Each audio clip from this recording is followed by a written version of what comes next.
Oblivion's Library. You ever thought of that name? What is Oblivion's Library? Well, a library is a place where stories are kept and shared, and Oblivion can be described as the void, the vast emptiness of space. But how can an Oblivion have a library? Well, not only is the Oblivion's Library a literal library floating in space, the term Oblivion actually has a different meaning here. I'm in the Oblivion's Library right now, and it's surprising how few people know about this. Hey y'all, and welcome to Oblivion's Library. I'm Haley Straub, your local intergalactic traveler, exploring the galaxy, collecting stories. The Oblivions are a species of aliens. They look similar to humans, but with different colored skin and hair. They can use magic, and they survive and move around the void of space very easily. Oblivions are carefree creatures who love astronomy, and they're the ones that built the Oblivion's Library in the first place. When I asked the Oblivions if I could do my podcast from their library, they agreed on one condition. To thank my hosts, I had to read one of their stories to y'all for one of the weeks. So the story I have for y'all today is a kind of Oblivion legend, or a myth. I dressed it up to make it legible for this podcast, and it's one of my favorite stories that I've found in the Oblivion's Library so far. This story is owned and copyrighted by Haley Straub. This story is not affiliated with Taylor University and may not necessarily reflect the views of the institution. All stories on this podcast are PG and LTC friendly.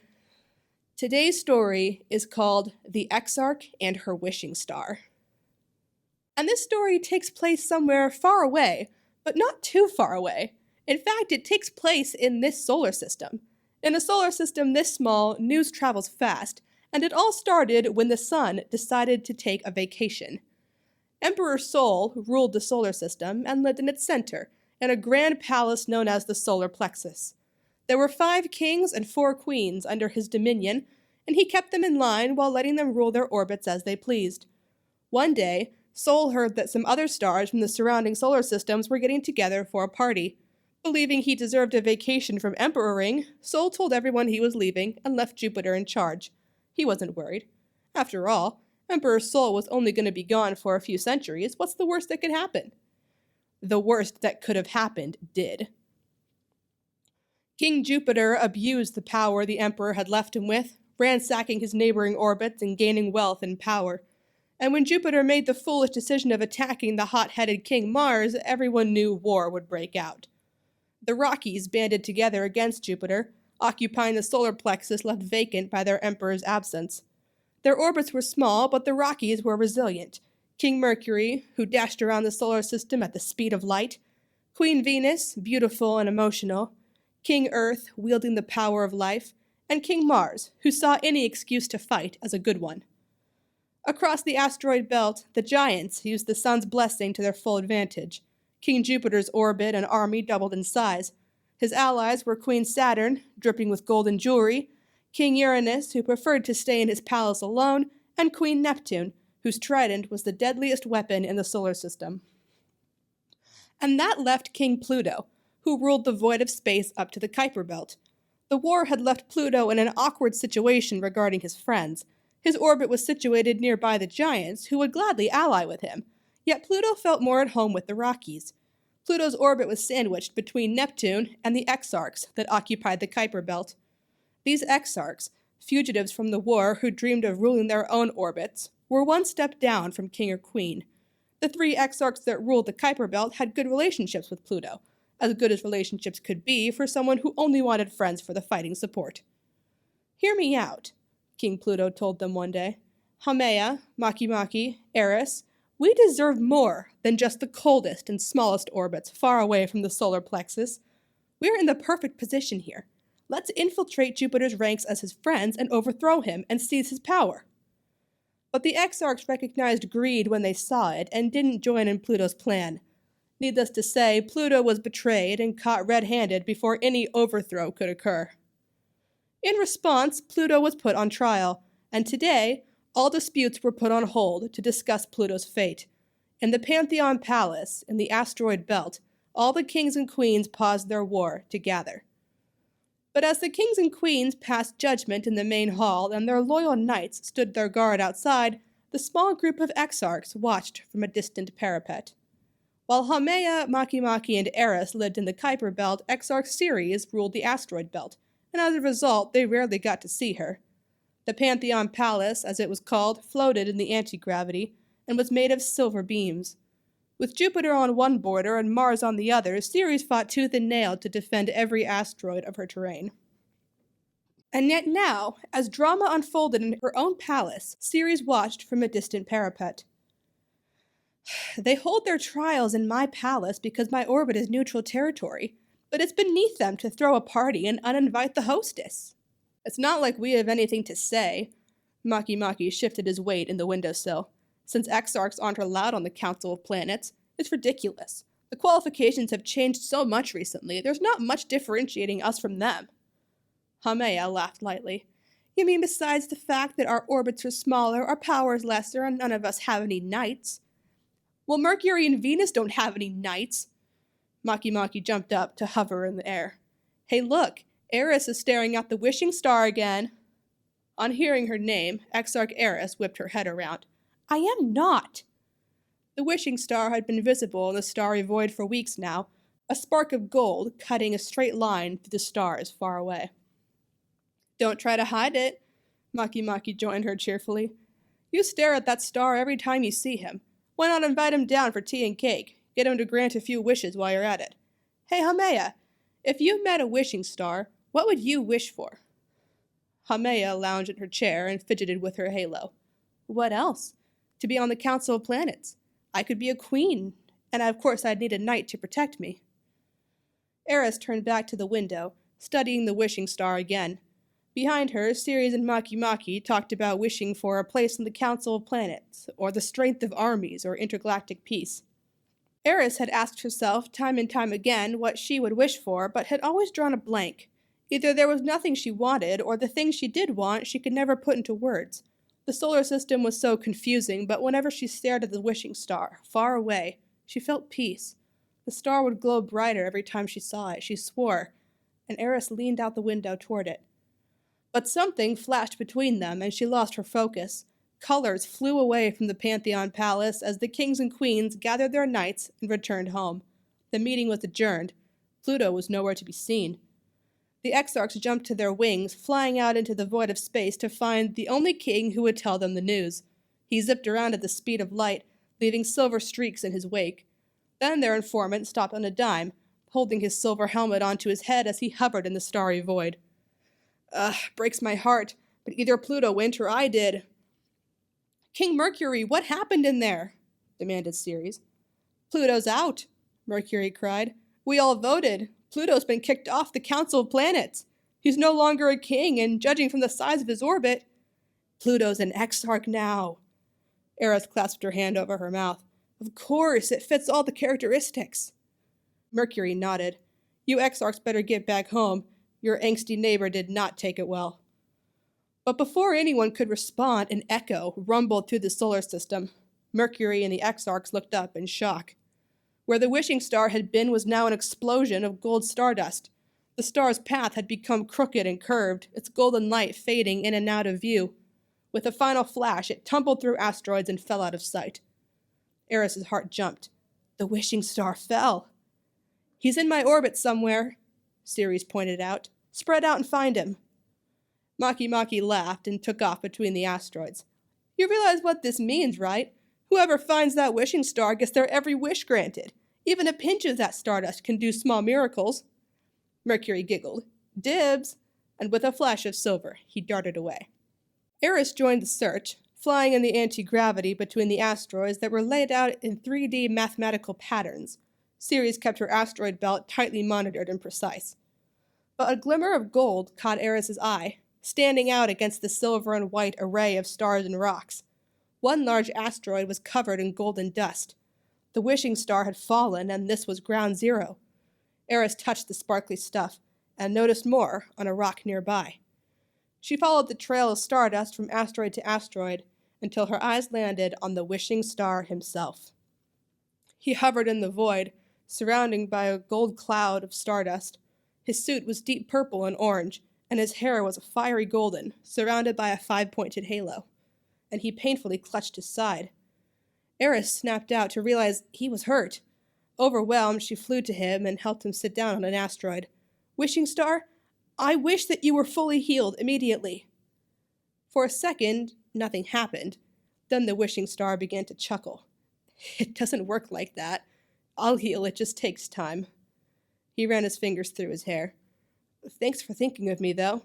Most people, when they see me, immediately start asking for stuff. Well, that's awful, Eris sighed. How'd you get injured?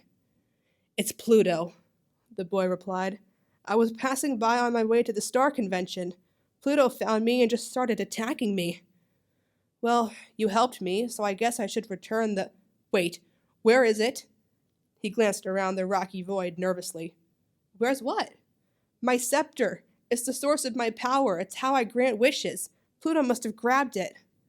The Wishing Star sadly held out his hand, and golden stardust dripped from his fingertips. I'm really sorry. I'll have to get it back if I'm going to grant your wish. He flew up into the anti-gravity, and Eris watched him, confused. I never said I wanted a wish. You do, though, right? The Wishing Star eyed her. That's the only reason anyone talks to me, is because they can get something from me. Eris shook her head and smiled. I just wanted to help a new friend. I'm EXARCH Eris. My orbit is out in the Kuiper Belt neighboring Pluto's. I'll show you the way there and help you get your scepter back. Sound good, Wishing Star? The Wishing Star's eyes lit up, like he was staring at a treasure. The best wishes are granted without magic. But if you're going to be my friend, don't call me Wishing Star. Technically, I'm a comet, and my name is Hallie. Eris and Hallie wove around the asteroid belt, staying clear of the other kings and knights still looking for him. Hallie was healed up now, but wanted to stay discreet. According to him, Wishing Stars gained all sorts of unwanted attention. The only time they had to hide was when King Mars arrived in his magic chariot, with his two knights Phobos and Deimos. Eris and Hallie watched them search from behind a cluster of asteroids. But a woman in a long red dress hovered around them. Ooh, Mars, the EXARCH Ceres is going to be mad when she hears you trespassed into her orbit. Annoyed, Mars glanced up at her. Huh, Queen Venus. Venus rolled her eyes. I've searched the entire orbit, Mars. The Wishing Star isn't here. Get out before Ceres finds out you snuck in. But when Mars and his knights huffily retreated, Venus hesitated. That warlord is so easy to fool. I know you're there, Wishing Star. Mars would have captured you, but thanks to me you're safe. Doesn't it sound fair to reward me for my intervention? Hallie met Eris's eyes and sighed, but they flew out to meet her. Queen Venus was even more lovely up close. Her pink wings and halo mixed well with her shiny red dress, and Eris was jealous of every aspect of Venus's life. Queen Venus, Eris cried, you look amazing today. Still no knights, though? How was your date with King Earth? Venus inspected Eris coldly. Oh, I broke up with Earth. That guy needs to learn that the universe does not revolve around him. Oh, I won't take up too much of your time, Wishing Star. I wish for beauty. That's it. That's all I need. Eris wondered if Hallie could even grant wishes without a scepter, but Hallie hesitated for another reason. Queen Venus, I'm afraid my magic has a few rules to it. One of those rules is that someone can't wish for the same thing twice. You've wished for beauty once before, and if you don't mind my saying, you look fine. I know I look fine. Venus averted her gaze. Everyone who sees me says I look fine, but I don't think I look fine, and it's hard to feel pretty when I'm not. There's really nothing you can do about that? Hallie shook his head. Not unless you wish for satisfaction. I'm sorry. Venus pressed her lips together. I'm fine. But don't come near my orbit, Wishing Star, or you, EXARCH. Venus flew away, disappearing behind the asteroids. Crestfallen, Hallie watched her go. I hate that. He kicked an asteroid in frustration. I have one purpose in life, and that's to make everybody else happy, so when I can't do it, I feel so useless. Hey, it's not your fault. Eris rubbed his shoulder. Just because you have the power to grant wishes doesn't mean you're obligated to. You can say no. But then people will hate me, or worse, ignore me. They call me worthless. It's happened before. That's why I stay away from most solar systems. They flew past the barriers of the asteroid belt, and the starry void around them became filled with orange auroras. Harsh winds pulled them along and tossed them around, making it difficult to maneuver the anti-gravity. This was King Jupiter's orbit. Hallie grabbed Eris's hand and flew backwards to look at her. And don't start talking to me about boundaries. I like granting wishes, but eventually that's all people want from me. I wish people loved me for me, not put up with me because of what I can give them. That's why I like you, Eris. It's refreshing to have someone that's not demanding anything from me. We'll get my scepter, and then I'll grant every wish you could ever have. Or 3 of them, at least. Eris giggled. Only 3? That's the rule. Everyone gets 3 wishes. Even me. They hit a jet stream, and Eris led the way through the orange and red stardust and winds. Beneath them was Jupiter's palace, an endless labyrinth of clay towers and arches that stretched to the horizons. Hallie preferred to stay in the cloud cover to avoid being spotted. What does a wishing star have to wish for? Eris wondered aloud. Hallie shrugged. Well, my first wish was for my scepter. It increases my power and can multiply my stardust 1,000-fold. My second wish was for peace between solar systems. You think a civil war like this is bad? Imagine fighting another star system. I only have 1 wish left, but I can never ever use it, because once I make my last wish, I lose my power, and this wishing star goes supernova. The orange void around them ended, and beyond was a void of golden yellow stardust and rings. This was the Jupiter-Saturn border, and Eris was drawn to the sounds of fighting. Beneath them in the void, 2 warriors clashed. On one side was a woman with orange armor, on the other was a man in teal armor. And when they noticed Eris and Hallie, they paused their skirmish to aim their weapons at the newcomers. The boy in teal armor spoke first. I am Titan, knight of Saturn. He wielded a silver greatsword and had wings like a dragonfly. And I am Ganymede, knight of Jupiter, strongest knight in the solar system, said the other. Her wings were like an eagle's wings, and her weapon was a pitcher and goblet, which she used to manipulate magnetism around her. Hallie glanced between them. I thought Jupiter and Saturn were allied. Aren't you two supposed to be friends? Sure, we were training. Ganymede and Titan glared at each other with loathing. We train a lot. Then Ganymede noticed Eris and nodded to her. Exarch Eris, I'm assuming you're with him? Well, King Jupiter has no need for wishing stars. Hallie nodded sheepishly. Because he's already used up all his wishes, and now I'm as useless as an asteroid to him. I understand, I'll leave. But you 2 loyal knights still have wishes left that I can grant. Both warriors hesitated, eyeing the other with contempt. Titan straightened his halo and cleared his throat. I wish I could win. Hey, Ganymede interrupted, but Titan ignored her. I've won every battle I've ever fought. I'm the strongest knight that Queen Saturn has ever had. I know Ganymede and I are supposed to be allies right now, but I can't get over the fact that I can't defeat her. Not even when we're sparring, not even once. Ganymede stared at him darkly. Titan, I can't let you win. Don't you know I also have a perfect scorecard? I'm the strongest knight in the solar system. I'm pressured to keep being the strongest knight in the solar system. As much as I wish I could let you win a few times, my reputation can't handle it. She sighed. I guess I wish I wasn't under so much pressure. It takes its toll on me. Well, Wishing Star, what's the holdup? Hallie sighed. Both those wishes are excellent, but I need my scepter to grant them.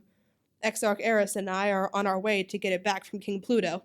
I'll grant them as soon as I can, if I can have safe passage through Saturn's orbit. Titan sighed and gripped his sword again. Just continue straight from here. Saturn's not here at the moment, so just don't cause trouble. As Eris and Hallie flew on into the golden light of Saturn's orbit, the sounds of sparring resumed behind them, along with Ganymede and Titan throwing insults. Saturn's orbit was a void of golden stardust, and there were floating rings everywhere of all sizes and dimensions, interlocked with each other. Eris pointed out Saturn's palace in the distance, an entire structure made of golden chainmail. Eris and Hallie flew on in silence. Hallie looked pensive, and Eris didn't want to bother him by talking. She admired Hallie, how generous he was, even when the whole universe was so demanding, and he was beautiful too. But Eris couldn't help but wonder what was on his mind. Eris, you know what you want to wish for yet? Eris shook her head. I told you I don't want anything, but I suppose I could wish for the war to end, or for Emperor Sol to return to us. Hallie laughed. Those are beyond my magic abilities, but once I get my scepter and leave, I'll go straight to Sol and tell him what's going on. But that lodged a dagger in Eris's chest. Her heart skipped a beat. When you leave? A noise interrupted them. A silver open-air carriage flew up through the golden void, pulled by two white Pegasi. Exarch Haumea was on the reins, and riding behind her was Exarch Makimaki and King Mercury. Need a lift, you two lovebirds? Eris and Hallie joyfully joined them in the carriage, and Haumea drove them on. We gave up on finding the wishing star and we're heading back to our orbits, Makimaki informed them. We wondered if we'd find Eris on the way, but you were holding out on us.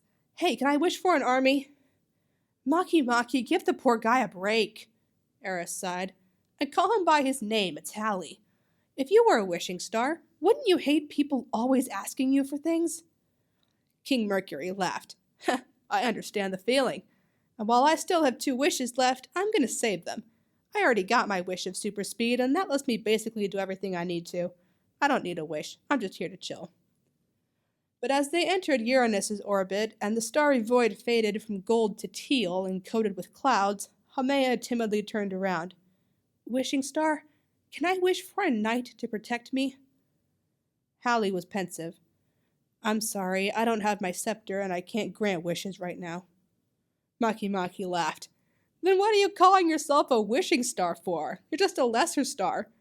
I would have wished to be a knight myself, but I guess I won't bother you now. Makimaki had probably not intended to be rude, but Eris could see how the words hurt Hallie. Hallie glanced between the exarchs.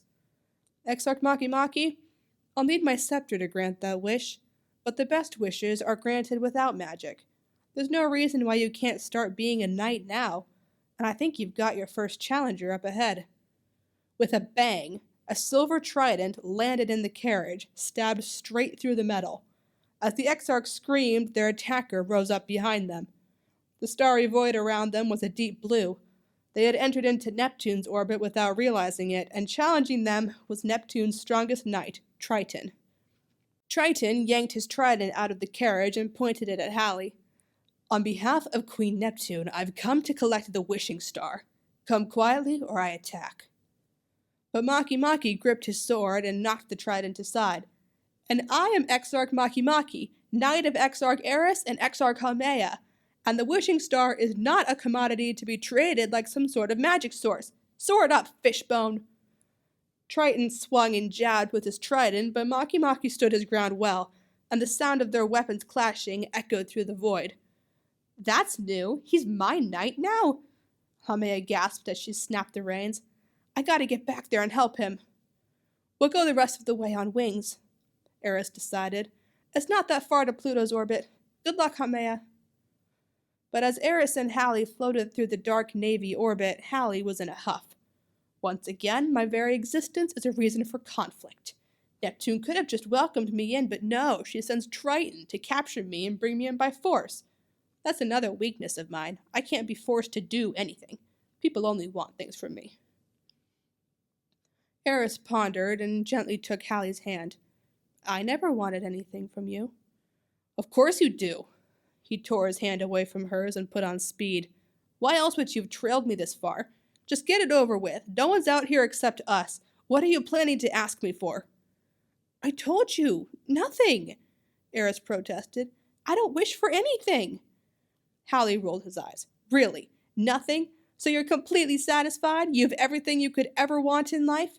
You don't want to be a queen or have an army or have your precious son emperor back to restore peace? None of that? Tears sprung to Eris's eyes, and she stopped to hover. The only thing I want you can't give me. You said the best wishes are granted without magic, and you wished you could have a friend that loved you for you. Did you ever wonder if maybe you and I wanted the same thing? She buried her face in her hands as tears began to roll down her cheeks, her chest burning with embarrassment. Everyone looks at me like I'm some pathetic wannabe, Hallie. I just want someone to be my friend for who I am, not for who I could be. The other exarchs don't see that. So please, Hallie, grant me this one wish. Don't leave. Don't get your scepter and fly away. Stay here with us in this solar system. Stay here with me. Hallie was shocked, and quietly pulled Eris down to rest on an asteroid. She cried into his shoulder, feeling the warmth radiate from his fiery hair. Eris, I don't belong here, Hallie whispered. There's a reason wishing stars aren't frequent visitors. You've seen all the trouble I've caused just from crash landing here. Even if I stayed, we would be short-lived. He stood up and turned away to stare at the stars around them. Out of all the wishes I've ever heard, this one both flatters and conflicts me the most. I'll think about it and I'll let you know. Until then, you'll still help me get my scepter back, right? Nodding, Eris dried her tears on her dress. I said I'd get you to Pluto, and here we are. She glanced to the side, where the starry void faded from deep blue to a chilling clear. Stars sparkled far away, and after the asteroid Eris sat on, the void was completely empty. But Hallie glanced around without flying, then knelt down. He pointed down into the expanse of stars. Ripples shimmered out from his finger. Half the horizon was cut off by an endless lake of water so perfect the stars above it were reflected. The giant's orbits were full of light and warmth and color. Exarch Pluto's orbit was cold and empty. And as Eris stared out at the dark scene, a figure glided toward them on the water. It was a canoe, pushed along by a boy in a silver armor and a black robe. He paused the boat by them and stared. That's Charon. He's Pluto's only knight, Eris whispered. Charon, are you staying with Pluto, even though he's not a king anymore? Charon nodded. Hallie cleared his throat. Pluto has something I need. He knows we're coming. Will you take us to him? Charon studied the wishing star, then smiled warmly and ushered to his boat. The silence of the ensuing boat ride over infinity was long and slow. Charon never spoke, and Eris was too distracted by the water to think of anything to say. This far from the solar plexus, gravity worked differently. Flying above the endless lake was difficult, and Pluto and his son Charon were the only experts at crossing it. Hallie broke the silence by sighing. Knight Charon, you've certainly been through a lot recently, with your father Pluto losing his power so suddenly. Do you have any wishes for me to grant? But Charon firmly shook his head and denied all of Hallie's questions. Eris leaned her head against his shoulder, the smoothness of the boat making her sleepy. You don't have to grant a wish for everyone you come across. Don't you ever regret granting wishes? Hallie looked at her in surprise. There's a lot of times I granted a wish because I was too dumb to realize it was a bad idea. It was me that has Queen Venus wishing for love she can't ever have. It was me that made Ganymede strongest knight in the solar system. It was me who made Jupiter gain so much power in so little time. But most importantly, it was me that gave Emperor Sol a vacation.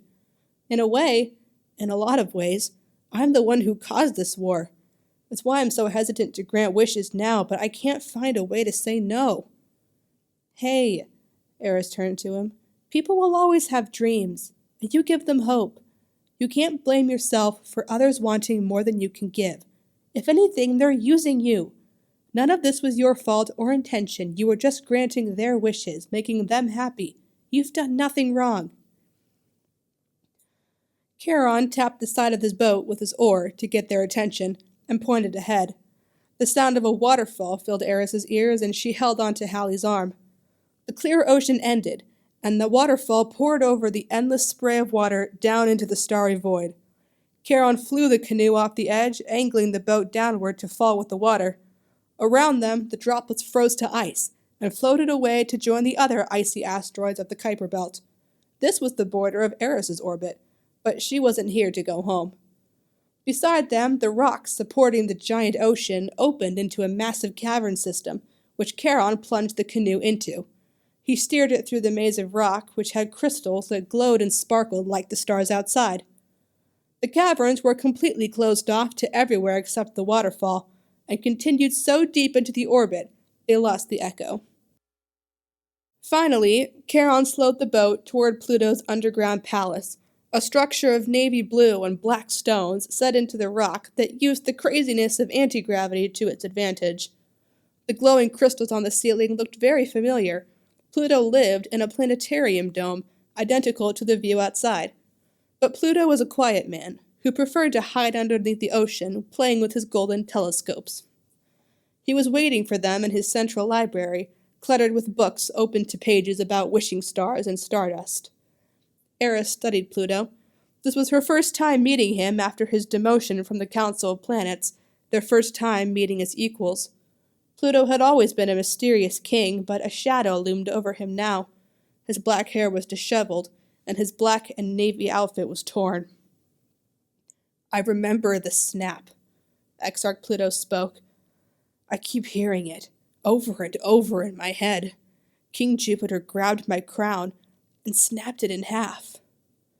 Pluto's grip tightened, and Eris realized he held a staff of deep purple and orange. On its hilt was a round globe that shined with golden stardust. It was Halley's scepter. I keep studying this thing, trying to make it work, but it only wants its wishing star. I guess there's a reason limitless potential is limited to a chosen few. Pluto returned the scepter, and after checking to make sure it wasn't broken, Halley looked to him. Tell me your wish, Exarch Pluto. Pluto shrunk at the name, but took a deep breath.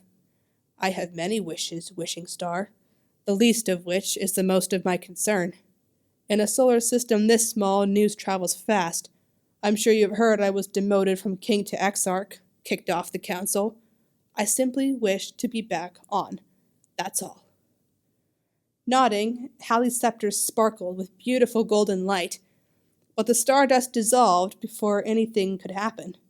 Halley studied the stardust in the scepter's orb before fearfully meeting Eris's eyes. One of my magic's rules, Halley revealed. I can't grant the same wish to the same person twice. Exarch Pluto, back before you became a king, you wished to be on the Council of Planets, and I granted it.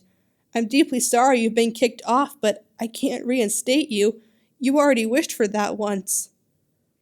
Pluto stumbled back, his look incredulous.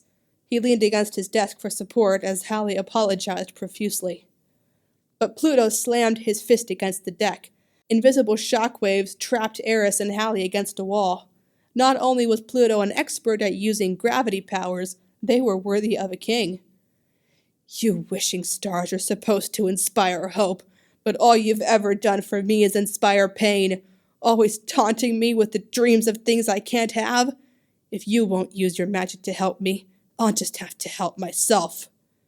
He thrust out his hand, snatching Halley's scepter from a distance. Listen close, wishing star.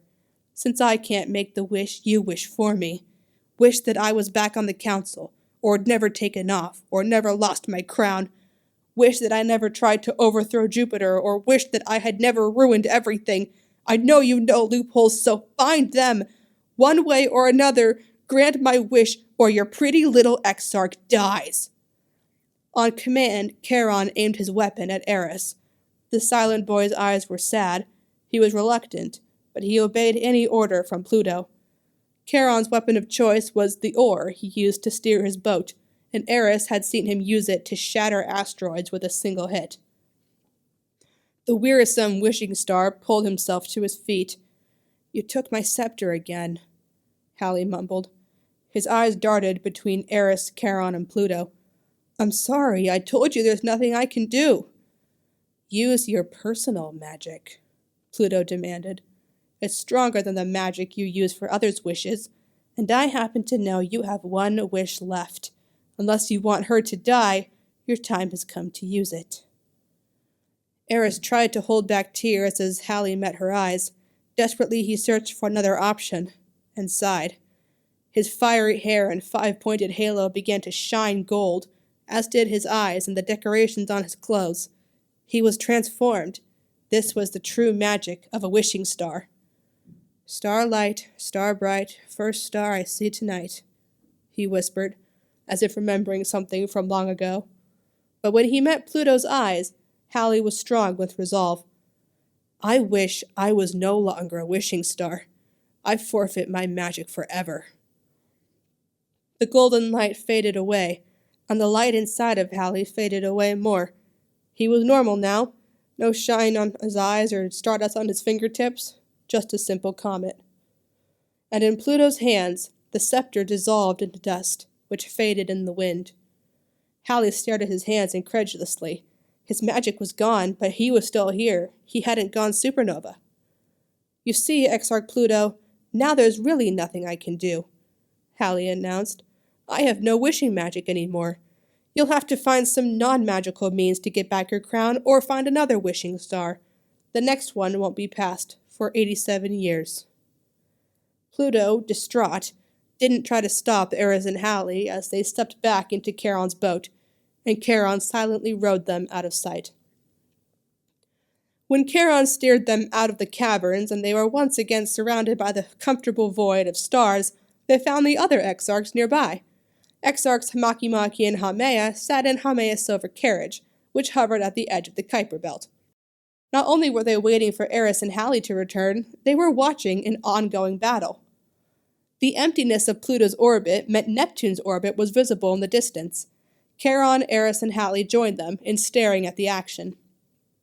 According to Makimaki, his earlier skirmish with Neptune's knight Triton had drawn the attention of King Uranus's knights. Rumors had spread between the giants that someone was hoarding Hallie's magic for themselves, and the giants had turned on each other for a piece of the wishing star. Neptune's orbit was a mess of asteroids and knights from all corners of the solar system. The kings and queens themselves were on the field. Ganymede on Jupiter's side and Titan from Saturn's side were fighting again, and this time it was for real. All their hatred toward the other was full-fledged. Ganymede and Titan, in their orange and teal armor, clashed and hit each other, flying around the battlefield. But for a brief second, when Ganymede was creating a magnetic field using her iron goblet and pitcher, she glanced up and saw Hallie. She hesitated, and that brief second of hesitation was enough for Titan to strike true with his sword. In a solar system this small, news traveled fast. Eris knew the story would spread. Ganymede was no longer the strongest knight in the solar system. Titan was no longer the second best. Hallie, I've been thinking it over, Exarch Makimaki stuttered. For my second wish. But Hallie pushed him away. Save your breath. I lost my magic. I can't grant wishes. I'm not a wishing star anymore, just a regular old comet. Makimaki hesitated, turning the situation over in his head. He shrugged. Doesn't mean you can't still hang out with us. If you plan on staying, that is. Eris and Hallie met eyes. It would be nice to have people not always asking me for things. I'll get to live for myself now. And in a way, this is kind of what I always wished for. So what about you? He asked Eris. I never had a chance to give you anything, so the least I can do is grant the one wish you did ask me for. I'll stay with you. I'm not a knight or a king, but I can at least be your friend, right? Eris smiled. That's all I could ever ask for.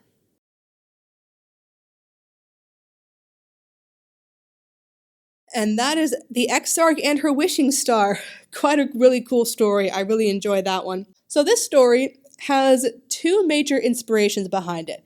The first and most obvious one being the Disney movie Wish. Now, I have a love-hate relationship with the movie Wish, but I'm not going to go into that because this is not an opinion podcast. If you ever see me around and want to know my opinions on the movie Wish, I would be glad to rant for a couple of hours. The premise of Wish was originally a princess falling in love with a personified wishing star, and I used that premise for the basis of the Exarch and her wishing star. Disney went a different direction with Wish, but that's not important here.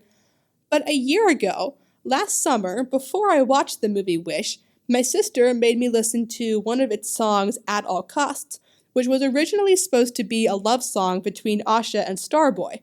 I kid you not, I listened to the song At All Costs once, and I got the entire idea for the story you just heard. I heard it once, and figured out the whole Eris and Hallie thing with the personified planets and everything. It was great. I figured a love story between a princess and a wishing star, and if the wishing star could be a person, why couldn't the entire galaxy be people too? The other major inspiration behind this story is the YouTube channel Solar Balls, which I watch constantly. Solar Balls makes simple animations about planets and moons in our solar system interacting and sharing space facts and going through character arcs. It gets pretty deep sometimes, and that YouTube channel really inspired me to tell me what an interactive solar system would look like. In this solar system, planets are kings and queens, moons are knights, and the dwarf planets are the exarchs. The sun is the emperor. I base the characters that appear on a combination of real-life celestial bodies and their characteristics, and their Greco-Roman myths counterparts. The exarchs are the dwarf planets in the solar system, which include Ceres in the asteroid belt, and Eris, Makemake, Haumea, and Pluto in the Kuiper belt. I wasn't sure what to call the dwarf planets, though. I experimented with terms like dukes and duchesses, but I settled on an exarch. An exarch is a type of district governor from the late Roman and Byzantine empires. It wasn't until after I wrote the story that I learned exarch is the male title, the female title is exarchissa, but exarchissa Eris is way too long to say, so I use the term exarch as a gender-neutral title in this universe. The theme of this story is the dangers of greed. Usually when something goes wrong, it is the result of someone's greed being escalated by Hallie's wishing magic. The lore of the story is that the sun goes on vacation, and without proper leadership, the solar system falls apart and starts a war. And remember, it was Emperor Sol's wish on Hallie that gave him the vacation in the first place, so Hallie indirectly caused this story to happen. When I write a story, the first character I create is usually the villain. I believe the villain is the most important character of the story because the villain usually kickstarts the story into action. But this story is a little bit different. Pluto is the villain, but he doesn't kickstart the story with a devious act. He starts the story by making a mistake. In his greed, Pluto tries to revolt against Jupiter and fails, causing him to get kicked out of the Council of Planets. This is an obvious reference to real-life Pluto being demoted from planet to dwarf planet in 2006. And Pluto spends his entire story trying to undo that however he can. His quote-unquote evil plan is just to put things back to how they were, with no real malice behind them other than bitterness. Most villains commandeer the story, but Pluto never intended the story to happen, and he didn't intend to be the bad guy. His goals still go against the heroes, so he is still the story's villain, and if the story were longer, Pluto would definitely do a lot more evil things.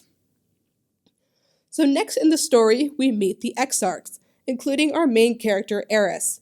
Eris was the Roman goddess of chaos and discord, and I've seen the name Eris be used for villains a lot in different media, but I thought the name Eris was the prettiest name out of all the dwarf planets I had, so I decided to make Eris the main character. As the main character, Eris's goal has to drive the story, but I was never able to figure out just what it was she wanted. With so much going on around Eris, she kind of just goes with the flow.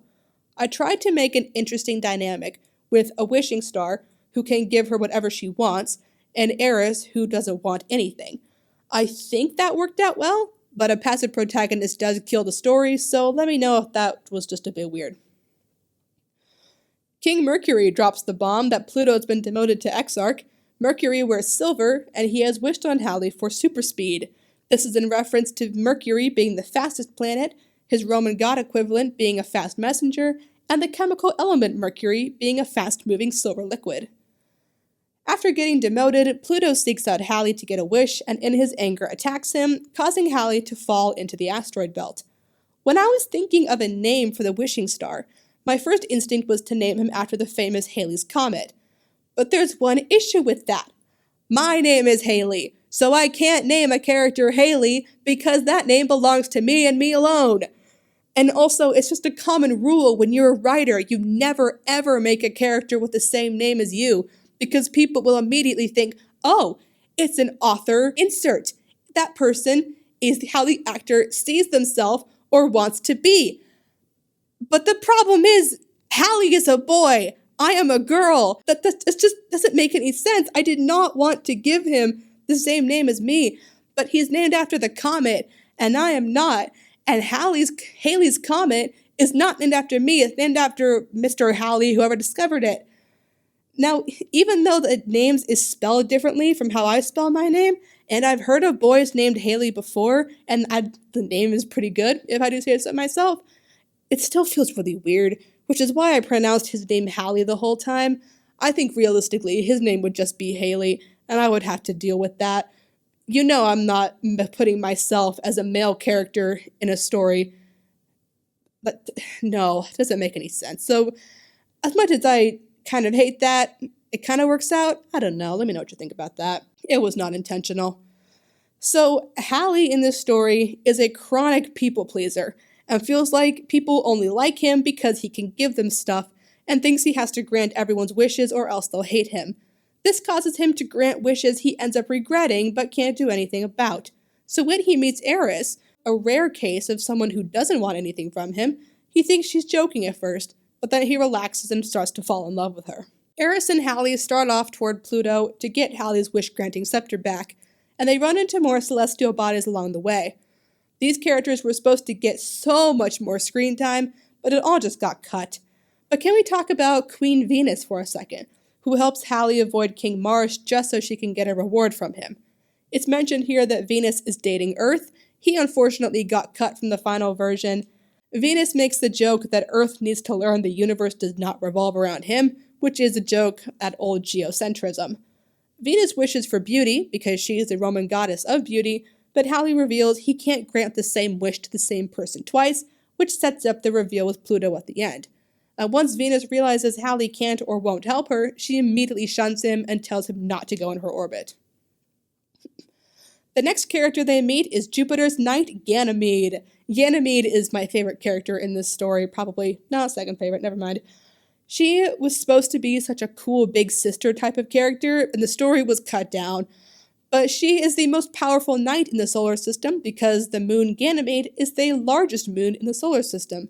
In the story, Ganymede has magnetic powers because in real life, the moon Ganymede is so big it's the only moon to have its own electromagnetic field. And Ganymede has eagle wings in the story because the original Roman god Ganymede's animal was an eagle. Ganymede, being the best knight, feels pressured to keep being the best knight and wishes there was less pressure on her. Ganymede's frenemy is Titan, second strongest knight in the solar system because Titan is the second biggest moon in the solar system. He has dragonfly wings because Saturn's moon Titan is one of the few places in the solar system with liquid water, and dragonflies are water-based insects. Titan's goal contrasts with Ganymede. He wants to be the best. Titan and Ganymede are foils to each other. Even though their leaders are allied, they have a fierce rivalry. Because Jupiter has already used up his 3 wishes, he doesn't invite Hallie into his palace and just ignores him. The other exarchs and Mercury pull up in a Pegasus-drawn carriage, and Haumea gives them a lift through the next few orbits. And here the conversation plays into another theme in the story. The best wishes are granted without magic. Hallie can't grant Haumea and Maki's wishes because he doesn't have his scepter on him, but he realizes they play off each other. Maki wants to be a knight, and Haumea wants a knight, so Maki becomes Haumea's knight. Wish granted and no magic required. King Uranus and Queen Neptune do not show in the story, but Neptune's strongest knight does, Triton, not to be confused with Titan. I didn't plan that, that's just their names. Triton is the biggest moon of Neptune, and he has some lore that the story is way too short for. Triton is a Roman demigod of the sea in the midst, and he wields a trident. And Triton says that Queen Neptune wants an audience with Hallie, but instead of inviting Hallie, she sends Triton to capture him. Hallie is sad because of all the trouble he's causing, and he begins to doubt that Eris is as innocent as she says she is, asking, "What is it that you want?" Eris replies she only wants Hallie to stay with her and be her friend. This is my attempt at a romance. I do not write romance very often, especially not love at first sight types of romances, so I hope it doesn't seem too forced. But also, Eris wishes for a wish that can be granted without magic. It costs Hallie nothing to stay in one place, but he doesn't know if he's willing to do that, so it conflicts with him. And they arrive at Pluto's orbit, a flat, endless lake that reflects the stars above. Pluto's palace is entirely underground. And yes, this is in space. They are in caverns in space. He is underground in space. The only way across the lake is in a boat rowed by Knight Charon. Charon is Pluto's nonverbal son who uses his oar as his weapon. The Roman god Pluto was god of the underworld, and the way to get there was in the demigod Charon's boat, so it's fitting that Eris and Halley take Charon's boat to the underwater caves where Pluto lives. I love Charon in the story so much. He was one of the first characters I thought up for the story, and it's probably my favorite one. I kept him in the story even though he does literally nothing. Instinctively, Halley asks Charon if he has any wishes, but Charon sharply declines, making Charon the only character, other than Eris and Mercury, who doesn't immediately demand something from the wishing star. This makes him selfless, and since the story's theme is greed, it makes him a positive force. Pluto may be the villain, but Charon is chill when he's not following orders. When Pluto makes his wish, Halley reveals that he can't wish for the same thing twice, just like what was said to Venus earlier, and Pluto lashes out with his gravity powers. There is a lot of lore that got cut here regarding Halley and Pluto's backstories, plotlines that were inspired from other things, but I decided to cut it out, and sadly it changes the story, so it's not as cool as I thought it was. If I ever make a longer version of the story, there will be a lot of drama right here. Pluto's greed reaches its limits when he puts Eris's life on the line and demands that Halley use one of his own wishes, which will literally kill Halley. Instead, Halley lets go of his wishing magic entirely and changes from a wishing star into a normal comet, which allows him to win over Pluto without being a people pleaser. Halley tells Pluto to find some non-magical way to get back on the council, and the next wishing star won't come past for 87 years, which is the orbital period of Halley's comet in real life. The last scene has all the EXARCHs watching an ongoing battle as the giants tear each other apart from greed. Titan is able to defeat Ganymede, which grants their wishes from earlier without magic. Titan wins, while Ganymede is no longer the best and has less pressure on her. Even though Titan wins here, Ganymede does not die, because these are a species called Oblivions. Oblivions are immortal, so Ganymede is just defeated here. She's not dead. Halley decides to stay with Eris, granting her wish without magic, and they all lived happily ever after. I don't know, how do you end romances? That's the best ending I got. This war is not over. The story is not over. Emperor's soul is going to come back and find the solar system in turmoil, and Jupiter's going to get in big fat trouble. But I gotta cut all that off, because that's not important for the end of the story.